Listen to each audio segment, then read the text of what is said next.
Si vous avez plus de 60 ans et que vous vous réveillez en sursaut la nuit avec un besoin urgent d'aller aux toilettes, laissez-moi vous rassurer. Vous n'êtes pas seul. Et il existe un moyen simple de mettre fin à ce cycle épuisant.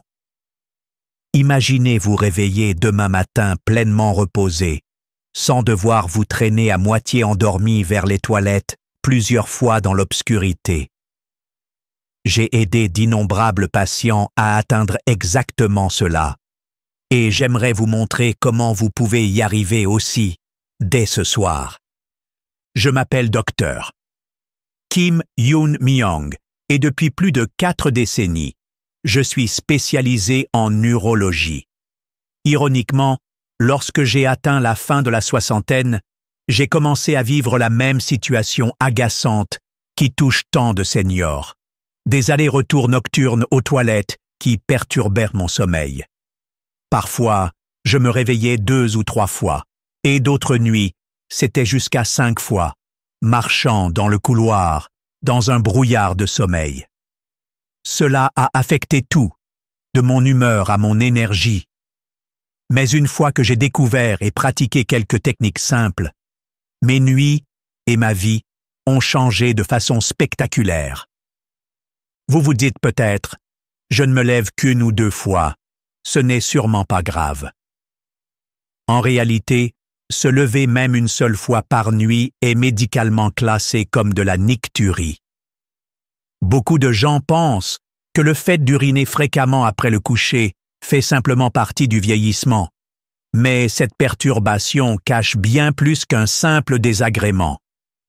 Ceux qui se lèvent la nuit pour uriner courent un risque nettement plus élevé de dépression, de chute, de fracture et d'un déclin général de la qualité de vie.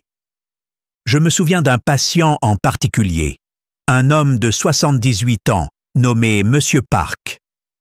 Après avoir perdu l'équilibre lors d'un de ses trajets nocturnes, il s'est fracturé la hanche. Cet accident a entraîné une opération à 3 millions de wons et des mois de rééducation. Même après cela, il n'a jamais totalement retrouvé sa capacité à marcher. Des chutes comme celle-ci peuvent arriver à n'importe qui, à moitié réveillé, instable, essayant de rejoindre les toilettes dans l'obscurité. Les études indiquent que les personnes âgées qui urinent fréquemment la nuit ont 3 fois plus de risques de tomber que celles qui ne souffrent pas de nicturie. Ce n'est pas juste une question de confort de sommeil, c'est une question de santé, d'autonomie et, en fin de compte, de survie. Pourquoi la nicturie tend-elle à empirer avec l'âge? Le principal responsable, dans la plupart des cas, est la baisse d'un certain taux d'hormones appelées hormones antidiurétiques, ADH. Pensez à l'ADH comme au robinet urinaire de votre corps. Quand nous sommes jeunes, cette hormone coupe automatiquement la production importante d'urine pendant la nuit. C'est pour cela que les enfants et les jeunes adultes peuvent dormir profondément pendant des heures, sans interruption. Mais en vieillissant, la sécrétion de cette hormone diminue. Notre robinet ne se ferme plus complètement la nuit. Alors les reins continuent à produire de l'urine pendant que nous dormons. Un autre facteur est la vessie elle-même. Alors qu'elle est élastique et robuste durant notre jeunesse, au fil des années, elle devient moins souple. Imaginez un ballon qui pouvait autrefois se gonfler facilement, mais qui, peu à peu, se raidit et rétrécit. Puisque ce ballon ne peut plus contenir autant d'air ou d'urine, il déclenche plus souvent le signal « je dois y aller ». Chez les hommes, la situation peut être aggravée par une prostate élargie, une glande en forme d'anneau qui entoure l'urètre, le tube qui évacue l'urine hors du corps. Lorsque la prostate gonfle, le trou de l'anneau se rétrécit, ralentissant le flux urinaire et laissant plus de liquide dans la vessie après chaque passage. Cette urine restante peut s'accumuler rapidement et vous ramener directement aux toilettes. Chez les femmes, en revanche, le problème est souvent différent. La grossesse et l'accouchement peuvent affaiblir les muscles du plancher pelvien, ce qui peut faire descendre légèrement la vessie. Si ces muscles ne soutiennent pas correctement la vessie, il devient plus difficile de retenir l'urine, surtout la nuit. Certaines femmes développent une vessie hyperactive, où la vessie envoie des signaux urgents même lorsqu'elle n'est pas pleine. Les habitudes de vie jouent également un rôle majeur. Peut-être appréciez-vous un bol de soupe chaud en soirée ou une tranche de pastèque rafraîchissante pour terminer la journée. Même si cela semble anodin, cela augmente votre apport en liquide juste avant le coucher, provoquant une production d'urine accrue pendant la nuit. Même un seul verre de bière en soirée peut faire basculer votre corps en mode urgence. Et avec l'âge, nos reins deviennent souvent moins efficaces. Donc tout excès de liquide peut facilement se transformer en besoin pressant après l'extinction des feux.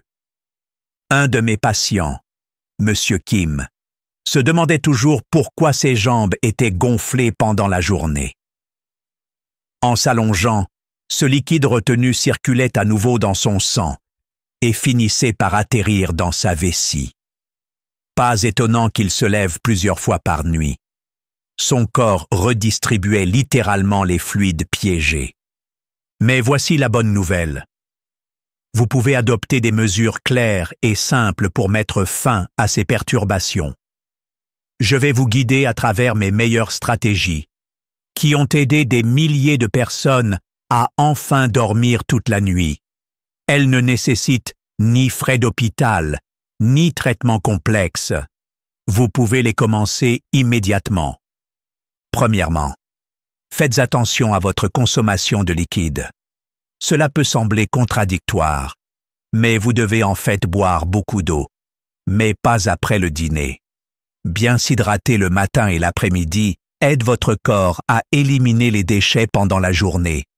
Mais, en début de soirée, il est crucial de réduire fortement les liquides. Cela signifie limiter les soupes, les ragoûts, les fruits riches en eau ou toute boisson après environ 18 heures. Beaucoup de gens ignorent combien de liquide ils consomment avec un simple bol de soupe copieux. En fait, quelques cuillerées peuvent équivaloir à presque un verre d'eau. Cela n'a peut-être pas d'impact à midi, mais à 20 heures, c'est très différent. Si vous devez absolument prendre des médicaments plus tard, ne buvez qu'un peu d'eau, juste assez pour les avaler.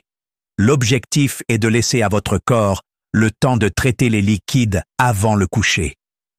Beaucoup de mes patients qui suivent cette règle à la lettre rapportent qu'ils sont passés de plusieurs interruptions nocturnes à une, voire aucune. Deuxièmement, surélevez vos jambes le soir. Celle-là peut vous surprendre, mais elle change tout. Lorsque nous restons assis ou debout toute la journée, les fluides s'accumulent dans les jambes à cause de la gravité. En surélevant vos jambes, que ce soit assis sur le canapé avec les pieds levés ou allongé avec des coussins sous les mollets, vous aidez à drainer ce liquide piégé avant qu'il ne se transforme en urine durant la nuit. Un de mes patients de 75 ans, Monsieur Lee, se levait 3 fois chaque nuit. Une fois qu'il a commencé à surélever ses jambes pendant seulement 30 minutes le soir, il ne se réveillait plus qu'une seule fois. La logique est simple. Vous déplacez le liquide plus tôt dans la soirée, ce qui permet à vos reins de le traiter pendant que vous êtes encore éveillé. Troisièmement, videz votre vessie complètement juste avant de vous coucher, même si vous n'en ressentez pas l'envie. Pensez à un long trajet en voiture. Vous allez souvent aux toilettes au cas où, juste pour éviter un problème plus tard. Faire cela vous assure de commencer la nuit avec le moins d'urine possible dans la vessie. Et ne vous précipitez pas. Prenez votre temps pour être sûr d'être bien vidé.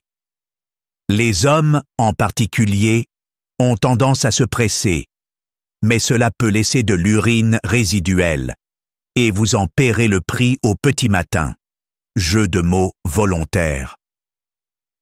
Quatrièmement, éteignez votre téléphone en vous couchant.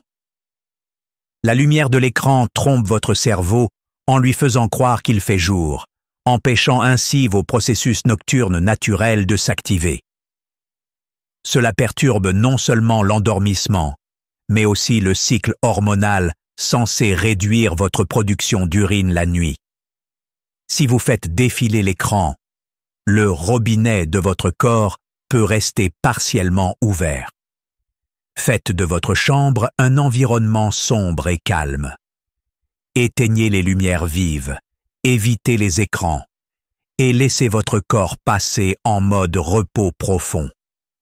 Enfin, si vous vous réveillez la nuit, faites une pause. Demandez-vous si votre vessie est vraiment pleine ou si vous vous êtes juste réveillé à cause d'un sommeil léger. Avec l'âge, notre sommeil devient souvent plus fragmenté, donc de petites perturbations, comme un craquement de parquet ou un klaxon au loin, peuvent nous réveiller. Si votre vessie n'est pas remplie de façon urgente, respirez profondément, détendez-vous et essayez de vous rendormir. Si vous courez aux toilettes à chaque réveil, vous renforcez l'habitude d'y aller la nuit. Résister un peu peut aider à reprogrammer votre vessie pour qu'elle produise moins d'urine pendant le sommeil. Bien sûr, si vous ne pouvez vraiment pas vous retenir, alors levez-vous.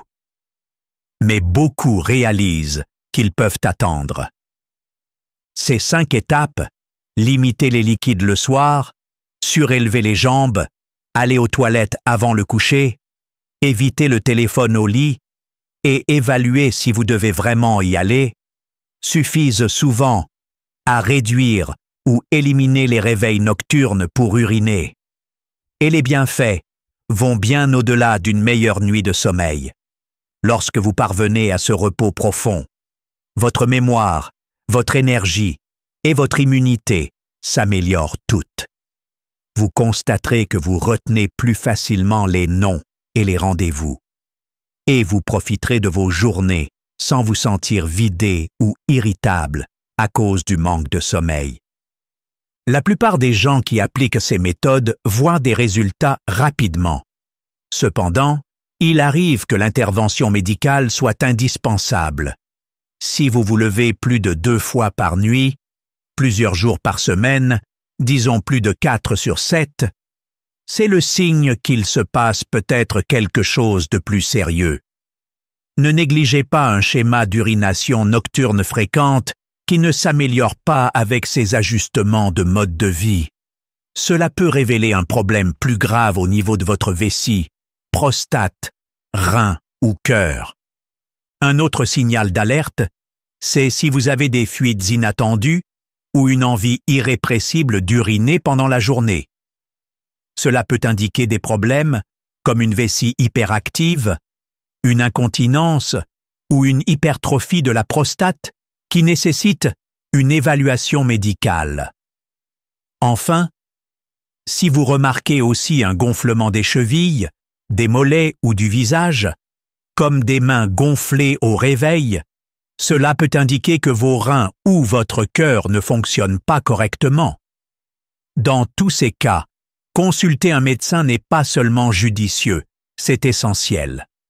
Les examens sont simples, souvent une échographie de la vessie ou de la prostate, et peut-être des analyses d'urine et de sang.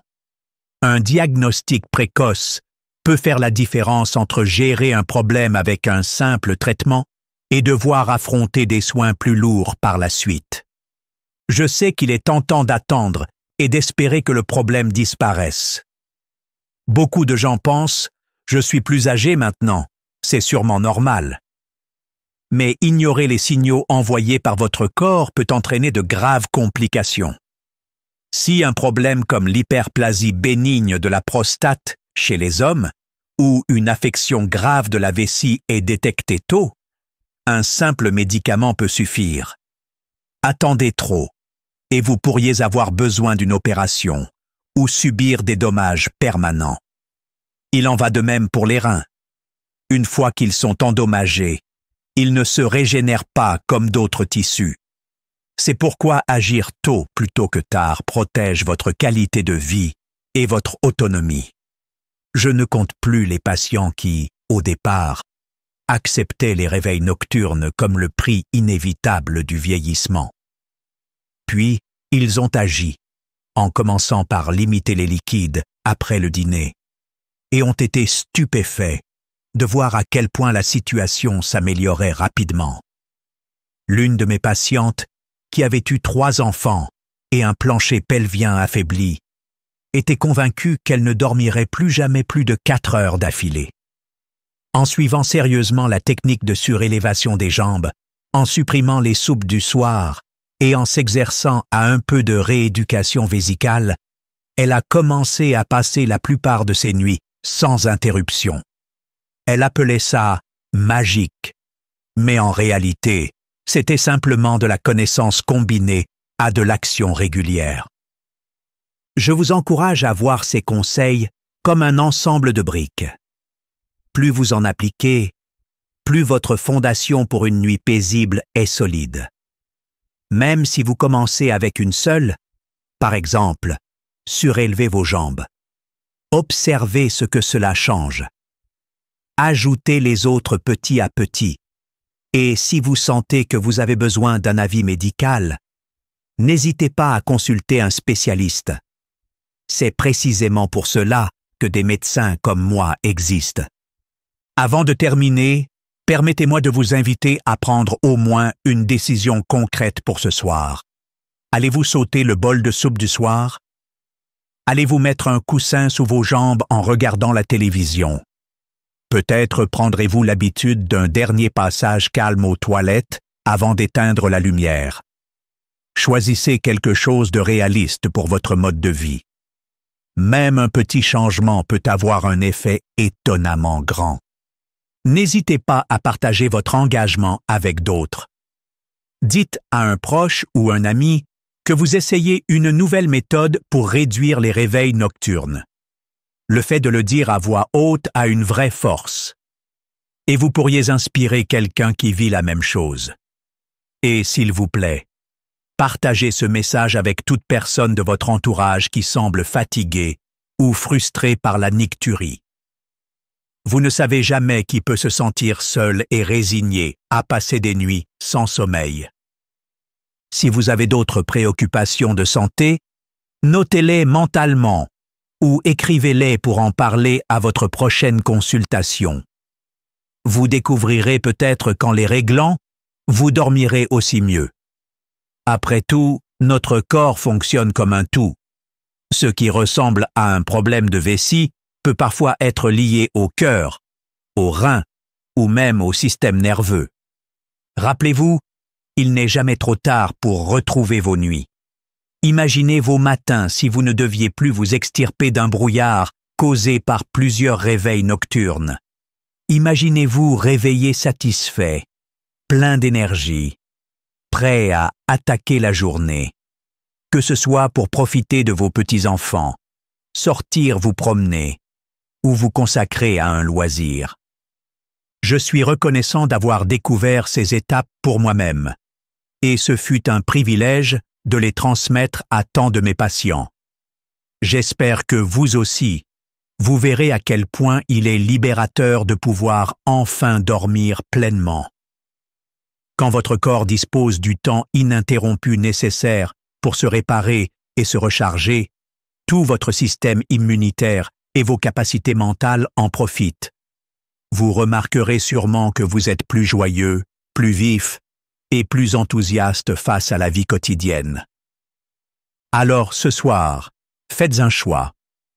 Allez-vous continuer à subir ces réveils épuisants ou allez-vous appliquer les méthodes simples dont nous avons parlé pour transformer votre sommeil?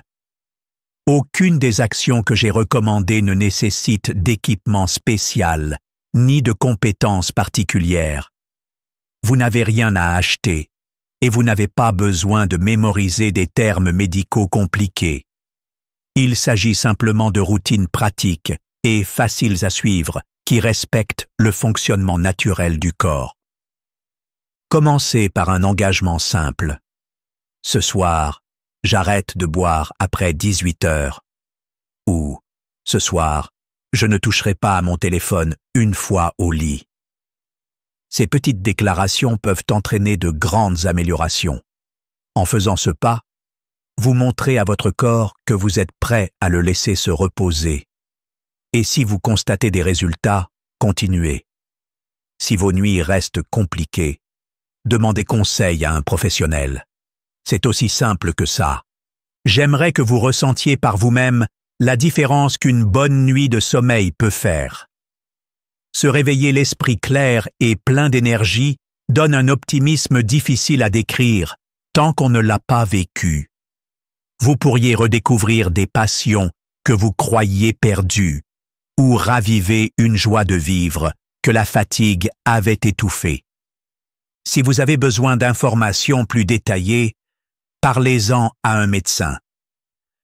Mais pour la majorité des gens, ces petits ajustements de mode de vie et gestes simples suffisent à se débarrasser de la nicturie. Je l'ai vu se produire encore et je crois que cela peut aussi vous arriver. À partir de maintenant, ne laissez plus les allers-retours nocturnes vous priver de votre sommeil, de votre sécurité ou de votre bonheur. Appliquez ces stratégies simples. Surveillez votre consommation de liquides en soirée. Surélevez vos jambes pour limiter la rétention. Allez aux toilettes une dernière fois avant de vous coucher. Éteignez votre téléphone au lit et réfléchissez avant de vous lever automatiquement si vous vous réveillez au milieu de la nuit. Offrez à votre vessie et à votre esprit la chance de se rendormir paisiblement.